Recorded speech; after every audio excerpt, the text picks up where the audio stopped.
And I'm Steve Sebelius. County and state officials have determined that the recall effort against Henderson Democratic State Senator Joyce Woodhouse has enough signatures to trigger an election. But the recall against nonpartisan Senator Patricia Farley of Las Vegas fell short. And the deadline for signatures on Las Vegas Democratic Senator Nicole Cannizzaro are due on Tuesday. If there are enough signatures, Cannizzaro could also face a recall election unless a lawsuit filed by attorneys, including Bradley Schrager, succeeds in striking down the recall laws. I interviewed him about that litigation.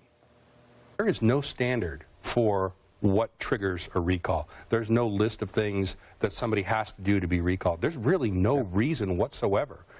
You could recall if you don't like the color of their tie. Right. Two things about that. Obviously, that is true. Historically, that has not been the practice. So this is a step far outside the usual lines of even potentially thinking about a recall.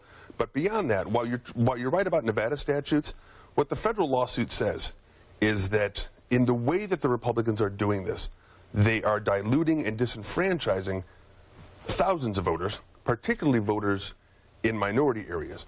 Because let's dispense with any notion that this is some organic will of the people project that has welled up against these three particular senators. That's clearly nonsense. I think the most salient thing in your lawsuit is this risk of perpetual recalls, that now this will become the new normal, and that when you lose an election, especially a close election, well, you can just go to recall. You can go to recall if you have the wherewithal, the funding, and the, I guess, pure drive for garnering power in any way necessary, outside or inside of usual legitimate political processes.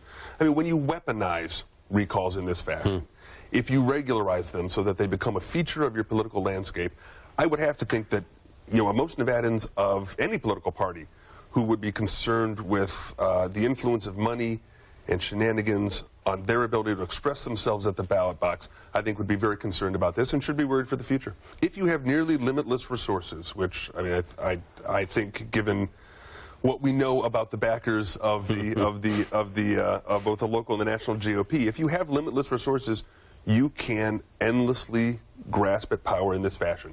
And it's going to transform our political landscape, I think, in a very negative way. That if these are successful, this will become part of the Democratic playbook as well, given that, this is going to be another tool in the quiver, and as you said, this will be normalized, weaponized, and in the future when a Republican finds himself in a tactically inferior position.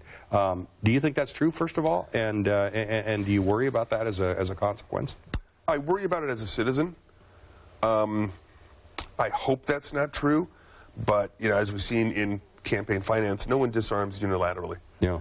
I mean, there's too much at stake, and you can't simply tie your hands behind your back and wait to get hit. Well, there's more of that interview on LasVegasNow.com, including why Schrager thinks minority voters are disproportionately impacted by recall elections and how he hopes this ends up changing our recall laws. Steve, when are we going to find out if the recall lawsuit is going to go into effect, if it's successful, rather? Well, the attorneys have asked for a hearing by the end of this month, November 30th, along with a preliminary injunction. If they get that preliminary injunction while the case is pending, then those recall elections won't happen.